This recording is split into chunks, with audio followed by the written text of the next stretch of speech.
Far East Broadcasting Company Philippines, in partnership with Green Hills Christian Fellowship Ortigas, bring you a message from the Word of God. Together, let us know Christ and make Him known. Magandang hapon po mga kapatid. Tayo po ay mag-uumpisa na sa ating pananambahan dito sa Green Hills Christian Fellowship Ortigas Center, ang ating Filipino service sa hapong ito. Welcome po sa inyong lahat na naririto sa santuario at doon po sa mga nanonood at nakikinig sa YouTube, tsaka sa Facebook at sa 702 DZAS. Isang magandang hapon po sa inyong lahat. Ang title po ng ating mensahe ngayong hapon ay Ang Pakay at Peligro ng Buhay Kristiyano. Babalikan natin sa dali mga kapatid ang napag-aralan na natin sa Hebrews. Kasi once a month lang natin ito binabalikan para lang ma-refresh ang memory natin sa kung saan na po tayo nagmula. Katulad ng sabi ko kanina, ang tema ng Hebreo ay ang kahigitan ng pananampalataya kay Jesus kaysa sa Judaismo o sa kahit na ano pang relihiyon. Makikita natin yon kung babalik lang kayo ng konti sa Hebrews chapter 10, verses 11 to 18. Ang sabi ng may akda doon ay ganito, And every priest stands daily at his service, offering repeatedly the same sacrifices, which can never take away sins. Yung pong lahat ng ibang relihiyon, hindi po naaalis ang kasalanan. But when Christ had offered for all time a single sacrifice for sins, He sat down at the right hand of God. Datapwat tapos na ang kanyang trabaho. Umupo na po siya. Waiting from that time until His enemies should be made a footstool for His feet. For by a single offering, He has perfected for all time those who are being sanctified. Binalal niya po tayo. And the Holy Spirit also bears witness to us, for after saying, This is the covenant that I will make with them after those days, declares the Lord. I will put my laws on their hearts and write them on their minds. Then he adds, I will remember their sins and their lawless deeds no more. Where there is forgiveness of these, there is no longer any offering for sin. So yan po ang tema ng buong aklat ng Hebreo. Ang ating pong pananampalataya ay dakila sapagkat si Jesus binigay niya ang sarili niyang buhay para sa atin bilang isang hain para sa ating kaligtasan. Pangalawa, nakita natin ang paghihikayat ng may akda na lumapit tayo kay Kristo. Sabi niya sa chapter 10 verse 22, Let us draw near with a true heart in full assurance of faith, with our hearts sprinkled clean from an evil conscience and our bodies washed with pure water. Na tayo daw ay dapat kumapit sa Kanya. Sabi niya sa verse 23, chapter 10, Let us hold fast the confession of our hope without wavering, for He who promised is faithful.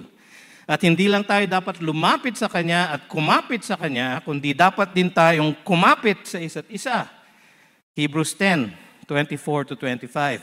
And let us consider how to stir up one another to love and good works, not neglecting to meet together as is the habit of some, but encouraging one another, and all the more as you see the day drawing near. Yan po ang nabanggit na ng ating may akda dito sa aklat ng Hebreo. Pagkatapos niya, nanawagan siya sa isang buhay ng pananampalataya. Maalala nyo, nagumpisa po sa chapter 10, verses 35 to 39. Sabi niya, Therefore, do not throw away your confidence, which has a great reward, for you have need of endurance, so that when you have done the will of God, you may receive what is promised. For yet a little while, and the coming one will come and will not delay, but my righteous one shall live by faith. And if he shrinks back, my soul has no pleasure in him. But we are not of those who shrink back and are destroyed, but of those who have faith and preserve their souls. Pagkatapos niya hinikayat ang pananampalataya, nagbigay siya ng isang buong chapter, naalala nyo sa Hebrews 11, ng lahat ng mga haligi ng pananampalataya. Huwag kayong maglala, hindi ko po isa-isahin. No?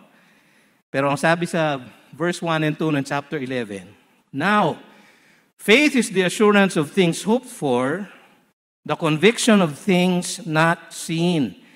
For by it, the people of old, mga Old Testament saints, received their commendation. Tapos sinabi niya sa verse 6 no chapter 11, and without faith, it is impossible to please Him. For whoever would draw near to God must believe that He exists, ganun po ang faith, and that He rewards those who seek Him. Pagkatapos niyang hikayatin ang pananampalataya, bilang estilo ng ating pamumuhay, nagbigay siya ng hamon. Dahil nga mayroong pananampalataya na kayo, dahil kayo iniligtas na ni Kristo Jesus, takbuhin ninyo ang karera ng buhay Kristiyano. Kaya sabi niya sa Hebrews 12:1, therefore, since we are surrounded by so great a cloud of witnesses, let us also lay aside every weight and sin which clings so closely, and let us run with endurance the race that is set before us. Naghikayat siya na alam niya na kung tatakbuhin natin ang karera ng buhay, ang karera ng pananampalataya, magkakaroon ng mga paghihirap, magkakaroon ng mga pagsubok. Kaya naman pinaalala niya na ito ay pagdidisiplina ng ating Ama. Sa verses 11 to 13 ng chapter 12, sabi niya, for the moment, all discipline seems painful rather than pleasant. But later, it yields the peaceful fruit of righteousness. Tandaan niyo po yun. Makikita natin yun sa teksto natin mamaya. But later, it yields the peaceful fruit of righteousness to those who have been trained by it. Sabi niya sa verse 12 and 13, therefore, lift your drooping hands, pag nanghihina na raw tayo sa takbo ng buhay, and strengthen your weak knees, pagka napapagod na tayo sa pamumuhay Kristiyano, and make straight paths for your feet, so that what is lame may not be put out of joint, but rather be healed. So nanawagan siya para tanggapin natin ang pagdidisiplina ng Ama, sapagkat ito ay dapat magpalakas sa atin. Diyan po tayo huling naroon sa Hebrews 12 verses 5 to 13 ng ating huling mensahe sa seryeng ito. Yan po ang konteksto ng ating pag-aaralan ngayong hapong ito. Ang laman ng mensahe natin ay dalawang bagay lang po. Ang pakay at ang peligro ng buhay Kristiyano. Ang pakay at ang peligro ng buhay Kristiyano. Ano ba ang dapat nating layunin sa ating pagtakbo ng karera ng pananampalataya? Ano ba ang dapat nating ingatan at iwasan sa ating patuloy na pagsunod kay Kristo Jesus? So una, tignan natin ang pakay ng ating buhay Kristiyano. At ang pakay ay dalawang bagay. Kapayapaan at kabanalan. Naalala nyo kanina, it will yield the peaceful, kapayapaan, fruit of righteousness, kabanalan. Sinabi niya po yun sa verse 11 kasi yun ang panghihikayat niya sa verse 14. Sabi niya, strive for peace with everyone and for the holiness without which no one will see the Lord. So ang una niya sinasabi dito, merong verb, merong command na ibinigay. Sabi niya, strive. Pagsumikapan ninyo. Strive. Yung salita pong yun ay dioko. At ang kahulugan po ay yung tumakbo ng mabilis para habulin o abutan ang ating hinahabol. Ang hinahabol po natin ay maging katulad ni Kristo Jesus. So ang sabi ng unang salita, habulin nyo. Hanggang sa maunahan nyo o maabutan nyo ang standard ng buhay Kristiyano na ang pamumuhay ayon sa kalooban ng Diyos. Madalas itong salitang ito ay ginagamit sa New Testament para pagsumikapan daw natin ang kabutihang asal at ugali. So 1 Corinthians 14:1, pursue love, sabi niya doon. Sa Philippians 3:12, not that I have already obtained this or am already perfect, sabi ni Paul, but I press on. No, same word. Tapos sa verse 14, sabi niya, I press on toward the goal for the prize of the upward call of God in Christ Jesus. Yun po ang kailangan natin gawin, to press on. 1 Timothy 6:11, but as for you, O man of God, flee these things. Negative po yung paggamit dun sa salita, no, nung Diyoko. Flee. Tumakbo kayo para hindi kayo abutan. Tapos sabi niya, pursue righteousness. Ginamit niya ulit yung salita. Habulin nyo naman ngayon ang righteousness.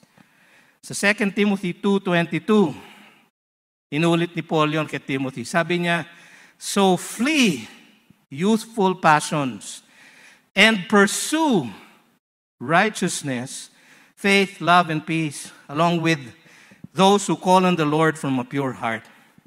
So ang ating pong panawagan dito ay pagsumikapan natin na habulin ang goal ng Christian life. Panawagan ito, obviously, para sa mga tunay na mananampalataya.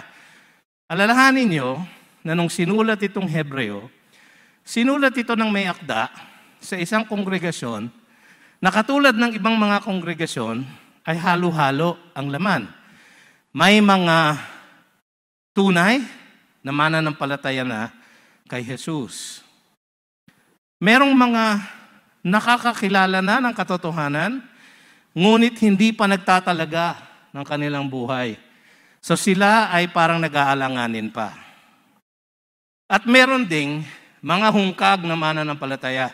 Nakikisama lang, nakikiuso lang, dahil mukhang bago itong relihiyon na ito, pero hindi sila talaga mananampalataya kay Jesus.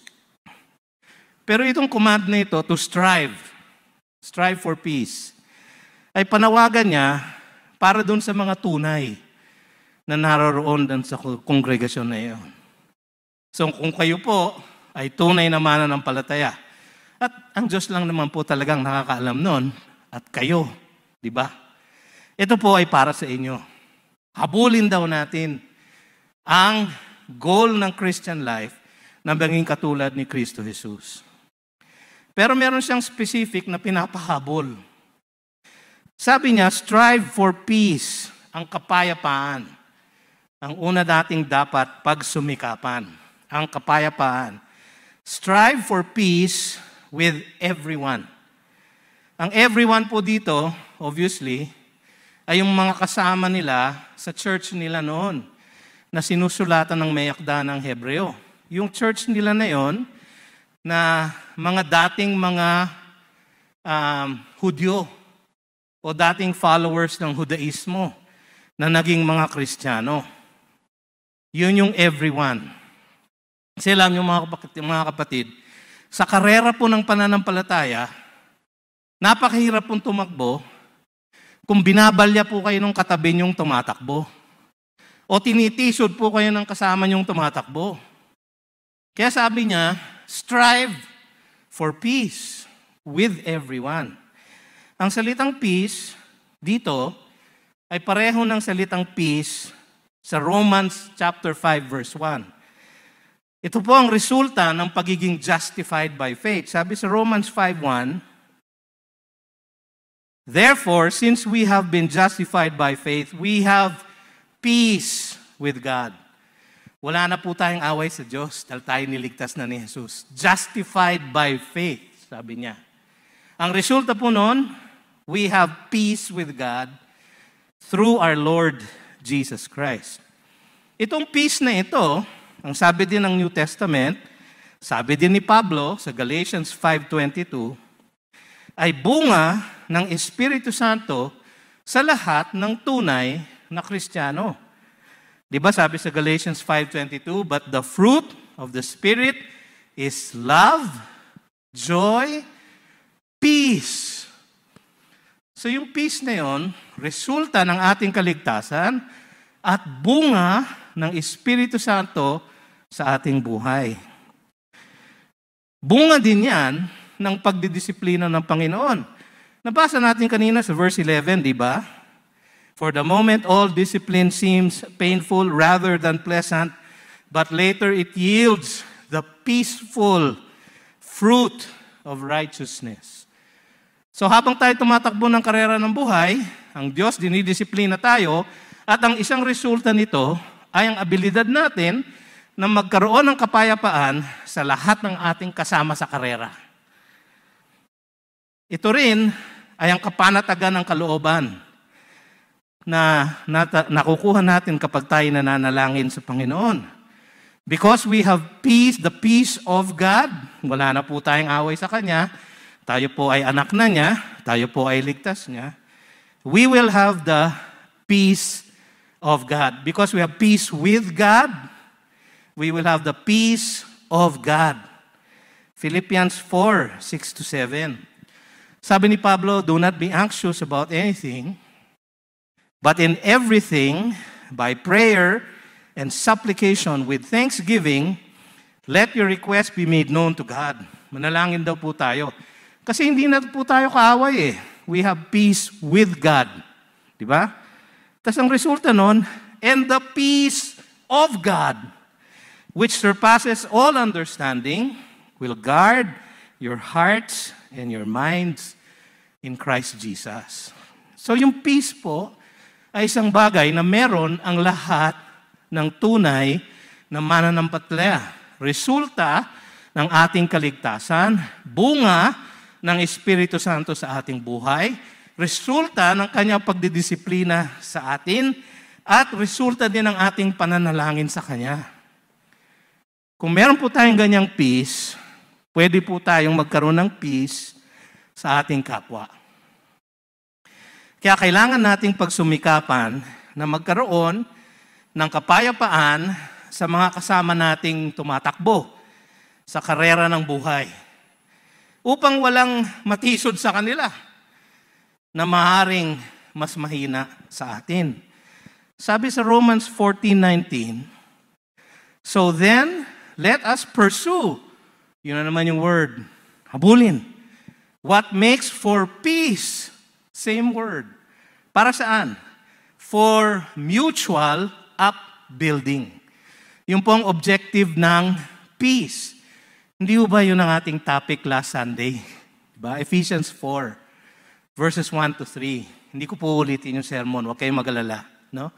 Pero di ba kailangan natin ng humility, ng gentleness, ng patience, bearing with one another in love.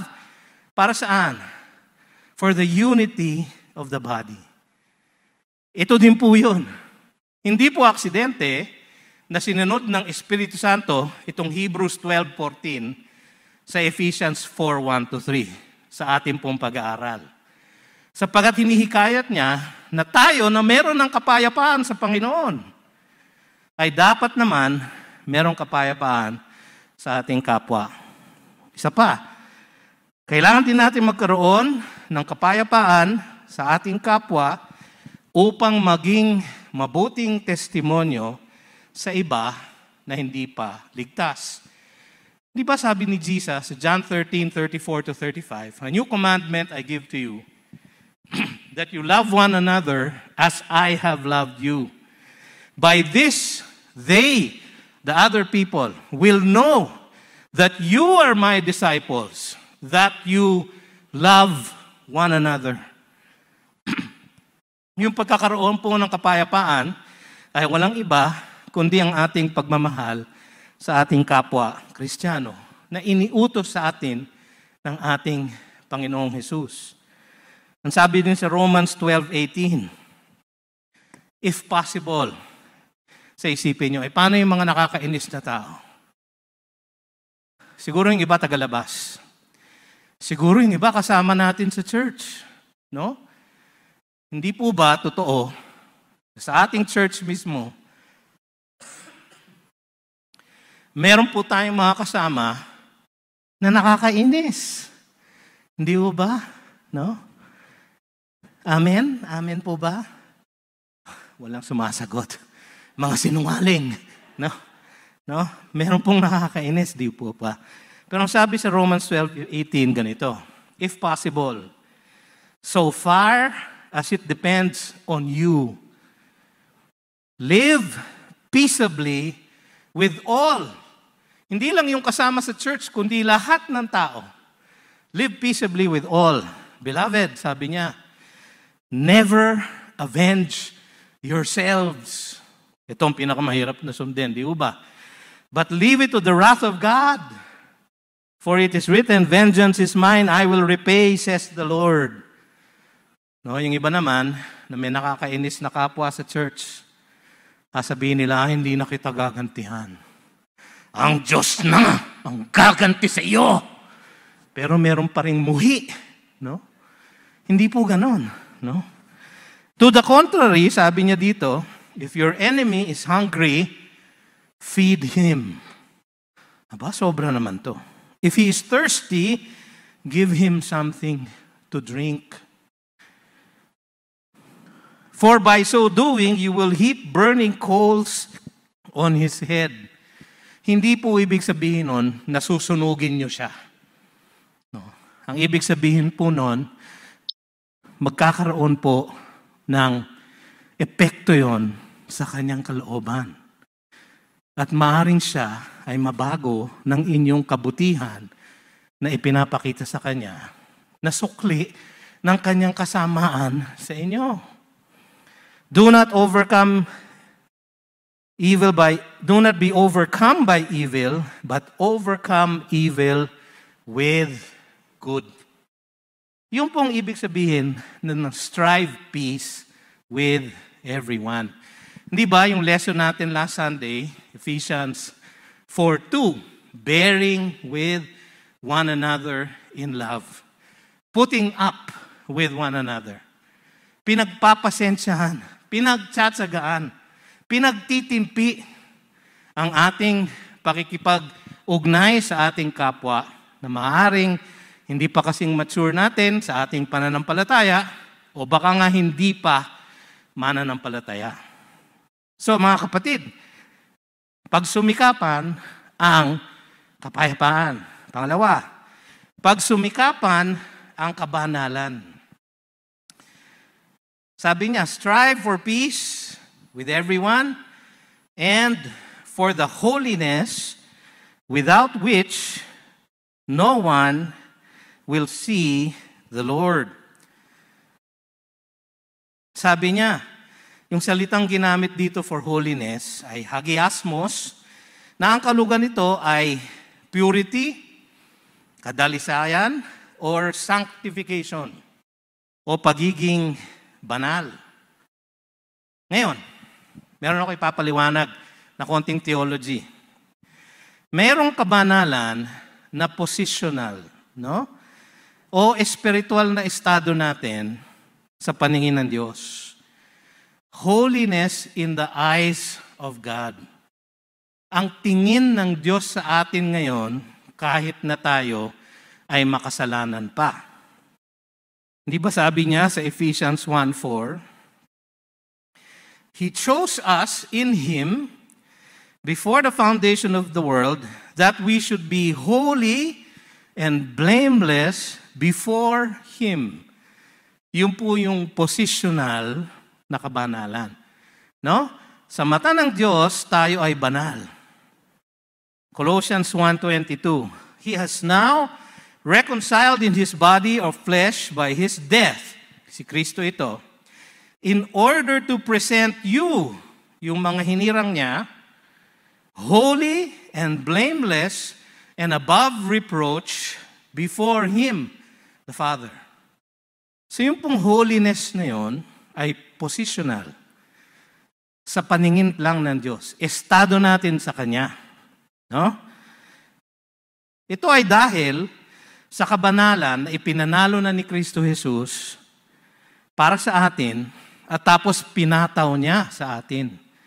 Tandaan nyo, nung siya ay pumunta sa lupa, nabuhay siya ng isang perfectong buhay, at yung katuwiran na iyon at yung kabanalan na iyon ay ipinataw niya sa lahat sa atin na nanampalataya sa Kanya. Yung po ang transaksyon na nangyayari sa ating kaligtasan. No? Yung po ang positional na holiness. Sabi sa 2 Corinthians 5:21, naalala nyo, for our sake, He made Him, si Kristo, to be sin, who knew no sin, so that in Him, kung tayo'y nasa Kanya, we might become the righteousness of God. Kabanalan ng Diyos. 1 Corinthians 1:30, and because of Him, you are in Christ Jesus, who became to us wisdom from God, righteousness, and sanctification. Holiness. Positional holiness. Ngayon, yung kabanalang posisyonal na iyan, ang bukal na pinagmumulan ng matuwid na pamumuhay na dapat nating pagsumikapan araw-araw. So, ang panawagan ng may akda, kayo na binanal na ni Jesus, no? Pagsumikapan ninyo na ipakita sa inyong araw-araw na pamumuhay, yung kabanalang yun. Kasi kayo ay citizen na ng langit, huwag kayong mag-asta na parang citizen pa ng sanlibutan. Mag-asta kayo at kumilos kayo na parang citizen na ng langit. Sapagkat sa Ephesians chapter 2 verse 6, ang sabi ni Pablo, tayo ay iniupo na niya sa kalangitan. Seated us in the heavenly realms with Christ Jesus. So kung kayo po ay mananampalataya na, kayo ay nasa langit na. Habang nasa lupa, mag-asal ng nasa langit pa rin kayo. Yun ang sinasabi ng may akda dito. Yung kabanalang yon ang pinagsusumikapan natin na ilabas sa ating buhay. Kasi sa konteksto ng ating teksto, kaya importante binalikan natin, di ba? Ang kanyang hinihikayat ay yung karera natin sa buhay. So, ang sinasabing kabanalan dito ay yung praktikal na kabanalan na, hindi lang yung posisyonal. So, dahil positionally tayo'y banal na, sabi niya, practically dapat banal na rin kayo. Pero hindi po mangyayari yung kaagad. Kaya sabi niya, pagsumikapan ninyo. Strive. Habulin ninyo. Takbuhin ninyo. Subukan ninyo. Pilitin ninyo. Ilabas ninyo ang kabanalan na nasa loob niyo na dahil kay Kristo Jesus. Ganun pong sinasabi niya dito. Kung walang ganitong nakikitang praktikal na kabanalan sa buhay ng isang taong nagsasabi na siya ay Kristiyano, malamang walang positional na kabanalan. Nakuha nyo? Kung merong positional na kabanalan, binanal na siya ni Jesus, binago na siya ni Jesus, He is now therefore a new creation. Dapat may pagbabago sa buhay. Kung wala yung positional. Kasi wala yung practical. Nakuha nyo? Datapat, yung taong yun, hindi pa siya ligtas. Kaya ang sabi ng may akda, yung holiness na yun, without which no one will see God. Kung wala ka nung practical na kabanalan na yun, malamang wala ka nung positional na kabanalan na iyon. Sapagkat kung ikaw ay binuhay na maguli ng Espiritu Santo, you were born again, regenerated by the Spirit of God, dapat merong nakikitang pagbabago at kabanalang praktikal sa iyong araw-araw na buhay. So, ang pakay at layunin ng buhay Kristiyano ay pagsumikapan ng dalawang bagay. Ang kapayapaan, pagmamahal sa kapwa yon. At ang kabanalan pagmamahal naman sa Diyos. Sapagkat tayo, kapag sumusunod sa kautusan ng Diyos, anong sabi niya? Yon ang mga tunay na nagmamahal sa akin. So, love of God, love for others, yan yung dalawang greatest commandments, di ba? So kung kayo ay tunay na nga na Kristiyano, pag sumikapan nyo na lumabas sa buhay ninyo, yung totoo na sa inyong kaluluwa. Na kayo ay may peace with God, dapat you have peace with everyone. Na kayo ay holy before God, kaya dapat sa inyong buhay kayo ay holy with everyone. Yun po ang pakay at layunin ng buhay Kristiyano. Tingnan naman natin ang peligro. Ano yung danger? Ang danger ay kapahamakan. Nasa verses 15 to 17. See to it that no one fails to obtain the grace of God, that no root of bitterness springs up and causes trouble, and by it many become defiled. That no one is sexually immoral or unholy like Esau, who sold his birthright for a single meal. For you know that afterward, when he desired to inherit the blessing, he was rejected, for he found no chance to repent, though he sought it with tears. May backstory po yun, titignan po natin mamaya. Ang sabi niya dito, maging maingat. Yung po ang ibig sabihin ng salitang ginamit sa see to it.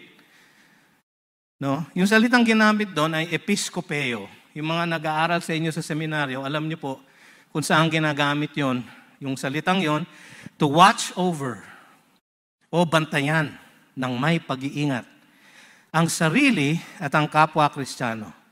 Katulad ito ng maingat na pagbabantay na ginagawa ng mga tinawag na maging pastor para sa mga miyembro ng iglesia. So sa katulad ko na tinawag na maging pastor, ang sabi ni Peter sa 1 Peter 5:2, shepherd the flock of God.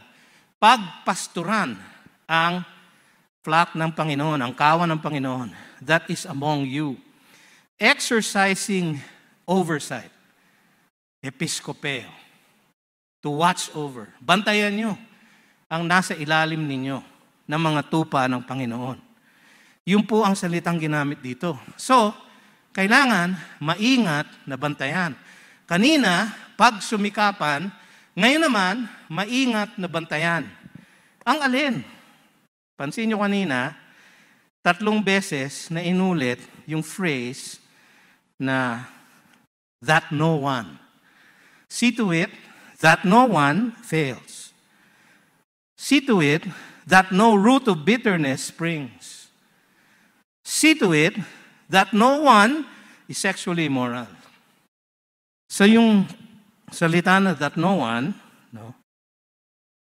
Pag sinama nyo dun sa see to it, ang ibig sabihin po nun, maingat nating bantayan na ang mga sunusunod na peligro, yung mga i-describe niya dito na 3 peligro, ay hindi kailanman mangyayari sa atin o sa ating kalagitnaan sa ating iglesia. Ang tagubilin na ito ay isang hamon sa lahat ng miyembro na tunay na mananampalataya. Nabantayan ninyo ang kapwa ninyong miyembro. Baka nanlalamig na sa Panginoon. Baka naniniwala na sa maling turo. Baka nagiging alipin na ng kahalayan. Babantayan naman natin ang ating kasama sa growth group, ang ating kasama sa church.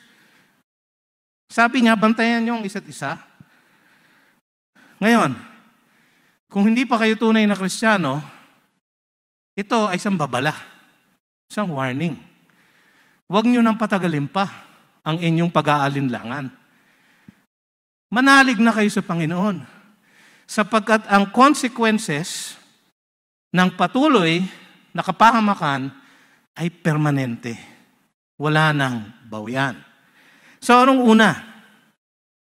That no one fails to obtain the grace of God. Kabiguan na makamit ang grasya ng Diyos. Ang fails to obtain sa Griego ay madalas ding isalin na falls short. Yun po ang ginamit sa Romans 3:23. For all have sinned and fall short.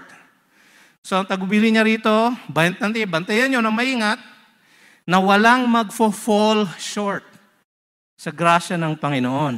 Malinaw ang Biblia na ang kaligtasan ay hindi nakakamit sa pamamagitan ng gawa. Di ba? Romans 3:20, for by works of the law, no human being will be justified in His sight. Sa Titus 3:5, He saved us, not because of works done by us in righteousness, kasi wala naman, but according to His own mercy, by the washing of regeneration and renewal of the Holy Spirit. Pagiging born again.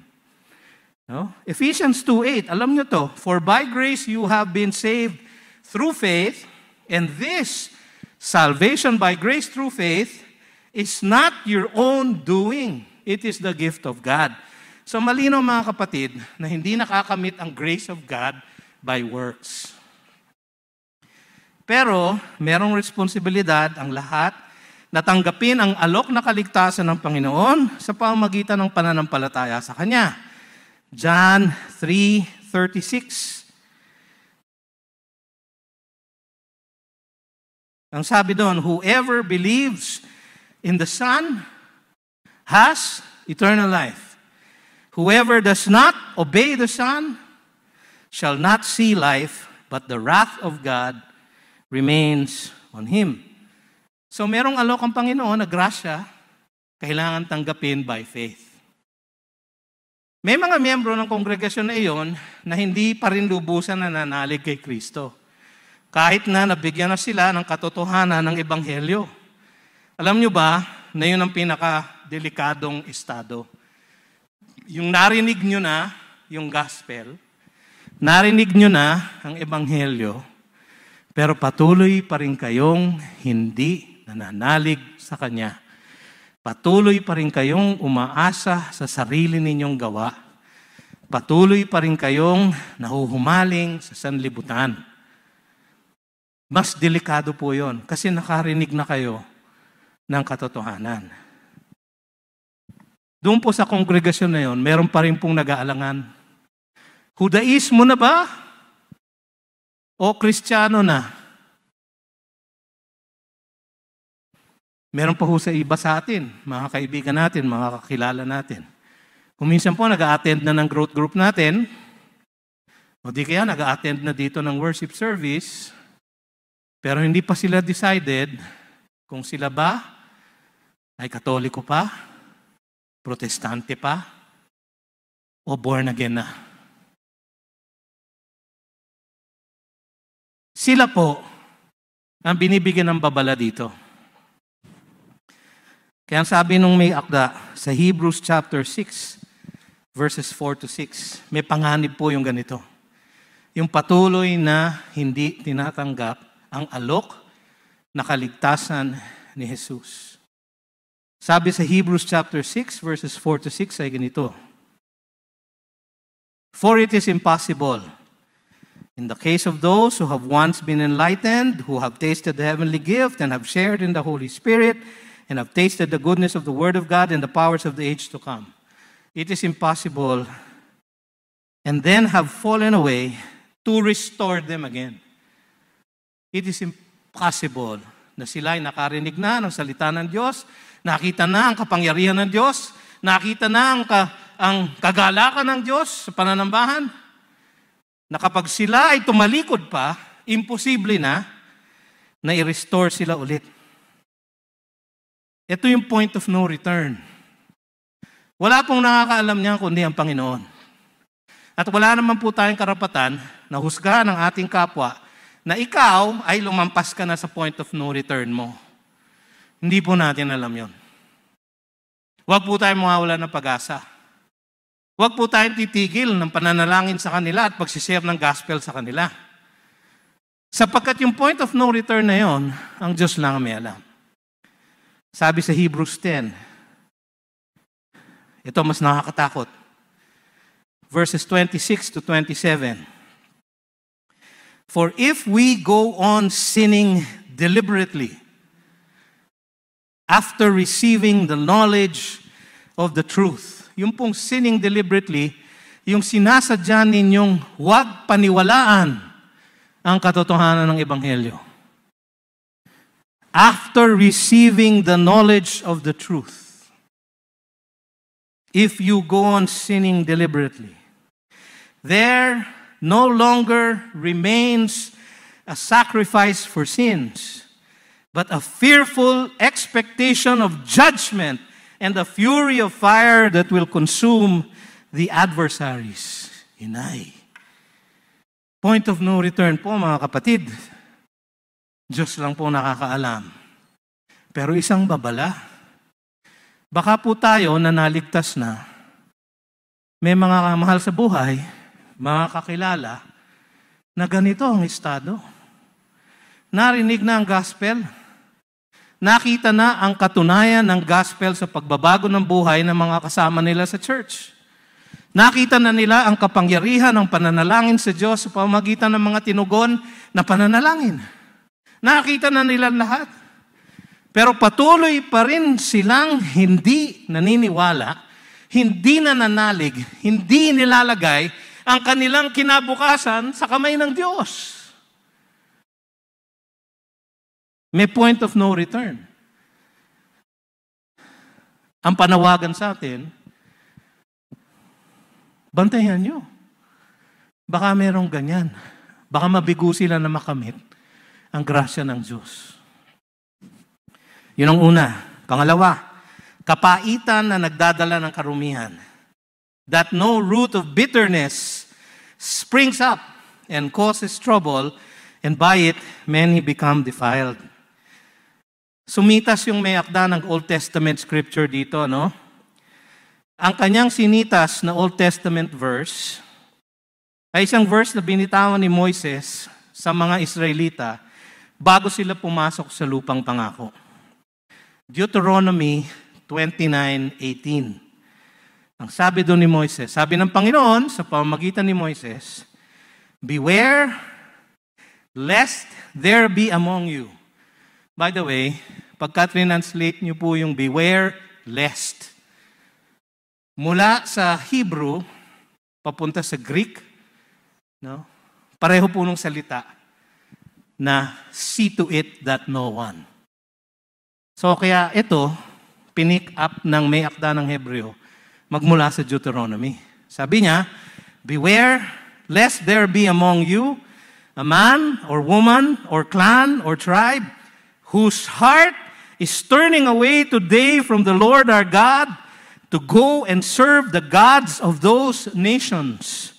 Beware lest there be among you a root bearing poisonous and bitter fruit. Doon po kinuha ng may akda. Yung may akda po kasi ay isang Hudyo, siguro, at alam niya ang Old Testament scripture. Kaya naman dito sa Hebreo, mapapansin ninyo, magmula pa nung umpisa, marami siyang kino-quote na Old Testament scripture. Ang pagkakagamit niya nito, ang ibig therefore sabihin ng root of bitterness, ay mga katuruan na mali at salungat sa katotohanan ng Diyos sa tamang doktrina. Yung mga katuruan na maaring magdala sa inyo, papalayo sa tamang pananampalataya sa Diyos. Yung mga katuruan na nagsasabing ang inyong kaligtasan ay kaya ninyo sa pamamagitan ng inyong mabubuting gawa. Yung mga katuruan na nagsasabi na kailangan nyong gawin itong ritual na ito, itong sakramento na ito, upang kayo ay maligtas. Yun po ang root of bitterness. Ang sabi niya, bantayan nyo, na baka magkaroon ng ganito sa inyo.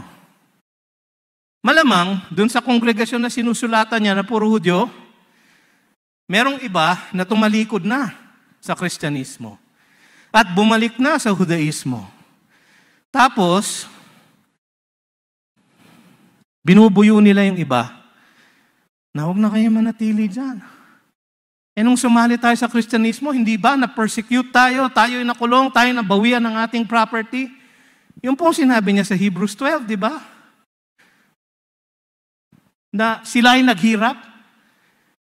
So meron sigurong nagbubuyo. Yun yung mga root of bitterness. Kaya si Pablo, kaya maraming nagsasabi na baka daw si Pablo ang sumulat ng Hebreo. Pero wala pong concrete and complete agreement po, no? Doon sa ganun. Pero ako po secretly po, naniniwala po ako doon. Pero huwag niyo akong pakinggan. Okay. Ang sabi ni Pablo sa kanyang mga sulat, sa kanyang mga disipulo, si Timothy at si Titus, nag-warning siya.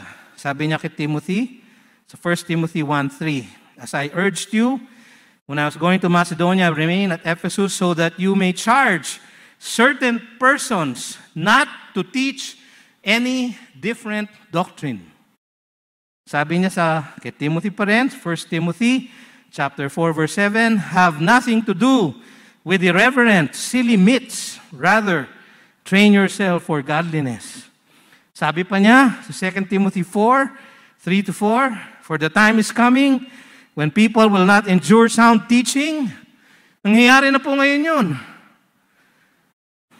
Ayaw nila po yung ganitong klaseng sermon. Na iniisa-isa natin yung mga salita ng Scripture. Ang gusto nila yung magaang lang, yung masaya, yung... sabi ni Pablo, but having itching ears, they will accumulate for themselves teachers to suit their own passions, and will turn away from listening to the truth and wander off into myths. Marami pong warning si Pablo. Ang maling doktrina at kasinungalingan ang sanhi ng sigalot. Causes trouble, sabi dito sa text. Naghahati ng mga kongregasyon, nagiging sanhi ng pag-aaway-away. At higit sa lahat, it may become defiled. Maaring magdala sa isang tao sa defilement, sa karumihan.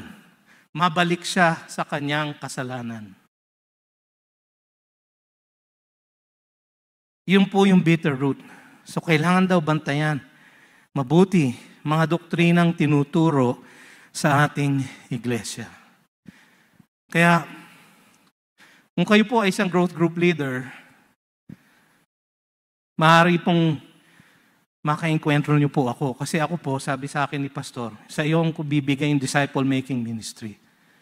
Sabi ko, isa lang ang gagawin ko, Pastor. Titiyakin ko kung sino ang nagtuturo sa lahat ng ating 153 growth groups. At kung ano ang tinuturo nila. So, iniisa-isa ko po ang lahat ng growth group. Kasi kailangan pong bantayan, mga kapatid, kung merong maling katuruan na nangyayari sa mga growth group natin. Kung meron po, no, i-text nyo lang po ako. 0918-822-1230. Hindi ko na po uulitin. Pangatlo, kamunduhan na nagpapahamak. Medyo napahaba po tayo. So, iiksiyan ko na po ito. Sabi sa verse 16, that no one is sexually immoral or unholy like Esau, who sold his birthright for a single meal. Sabi sa verse 17, for you know that afterward, when he desired to inherit the blessing, he was rejected, for he found no chance to repent, though he sought it with tears. Summarize ko na lang po ang kwento ni Esau. Actually, hindi ko po alam kung paano i-pronounce ang pangalan niya. Sabi sa iba, Esau. Sabi sa iba, Esau.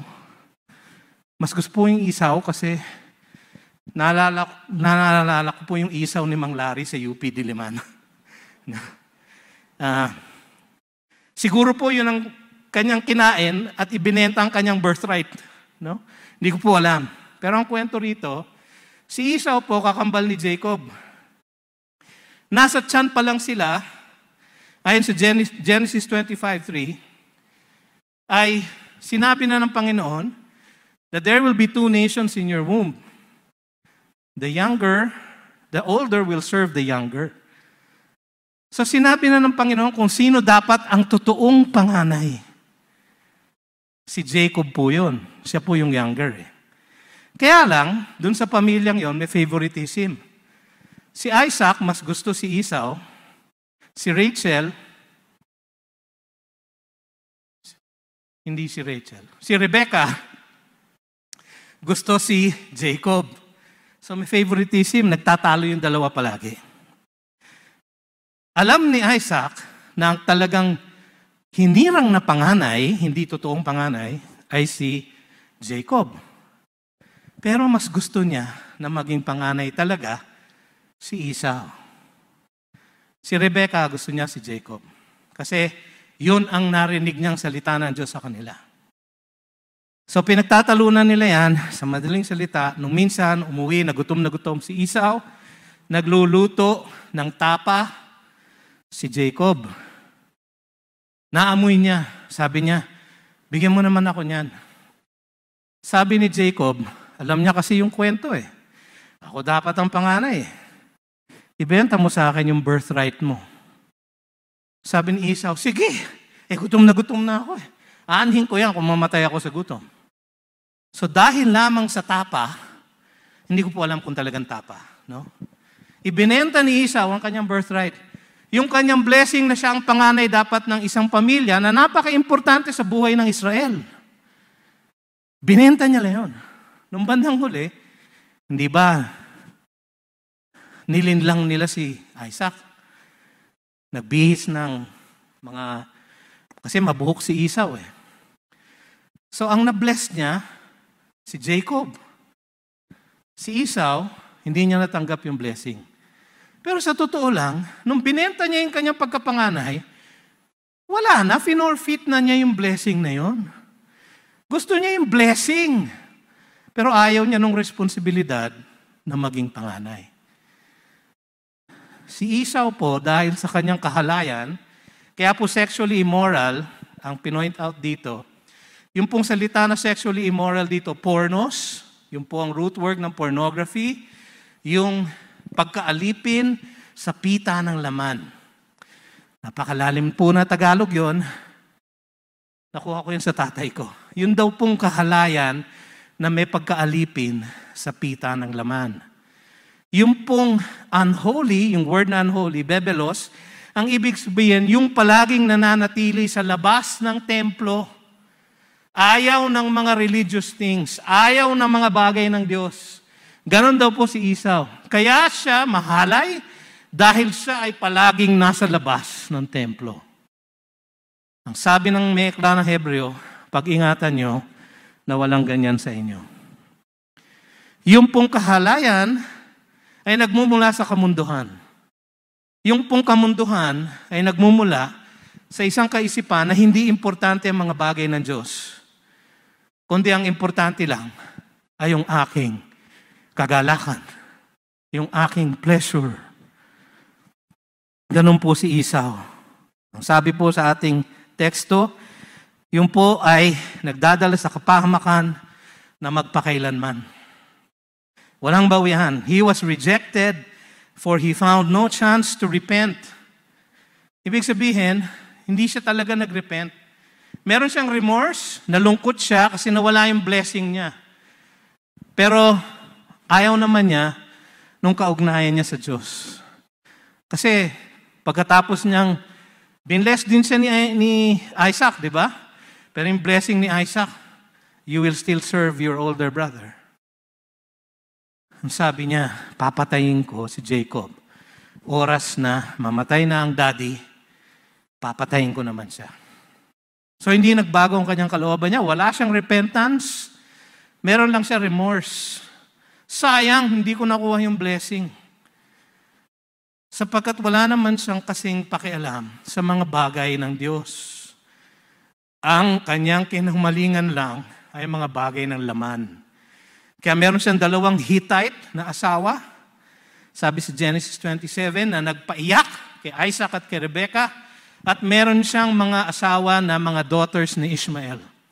Yan po ay mahigpit na pinagbawal sa kanila, ngunit kanya pa ring ginawa. Out of rebellion. So si Esau po ang isang halimbawa ng isang tao na nabiyayaan ng Diyos, nakasama sa pamilya na may malaking role sa plano ng Diyos, ngunit tinalikuran niya lahat yon para lang siya ay makakain.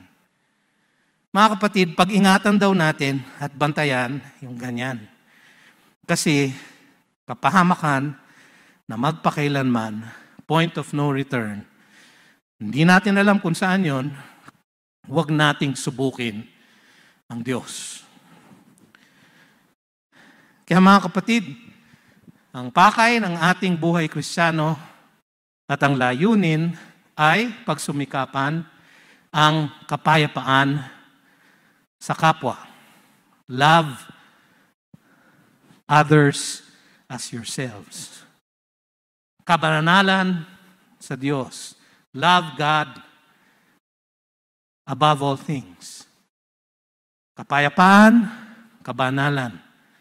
Iwasan ang kapahamakan na maaring manggaling sa mga taong paulit-ulit na tinatalikuran ang katotohanan ng mabuting balita ng kaligtasan. Na maaring manggaling sa katuruan ng iba tungkol sa maling pananambahan sa Diyos. Na maaring manggaling sa kahalayan at kamunduhan na nagmumula sa pagkakaroon ng walang pakialam sa mga bagay ng Diyos. Yan po ang mensahe sa atin ngayong hapong ito. Tayo po ay manalangin. Panginoon, nawa ay bigyan mo kami ng isang pag-unawa, O Diyos, ng aming responsibilidad bilang mga Kristiyano na pagsumikapan ang kapayapaan at kabanalan sa aming sarili at sa aming kapatiran. At aming iwasan, bantayan ng maingat, O Diyos, ang merong mabigo na makamit ang inyong grasya. Ang merong maligaw sa maling katuruan. Yung merong malulong sa kahalayan at kamunduhan. Sa aming sarili at sa aming kapwa Kristiyano. Nawa Panginoon kami maging tapat sa pakay at kami ay maging maingat sa peligro ng buhay Kristiyano. Ito po ang aming samot dalangin sa pangalan ni Jesus. Amen.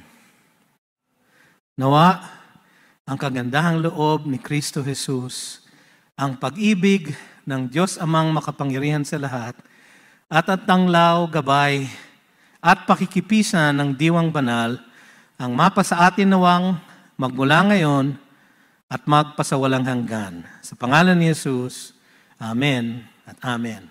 Magandang hapon po sa kanilang lahat. You've just heard a message from the Word with Green Hills Christian Fellowship Ortigas in partnership with Far East Broadcasting Company Philippines. We hope you can join us next week. God bless you.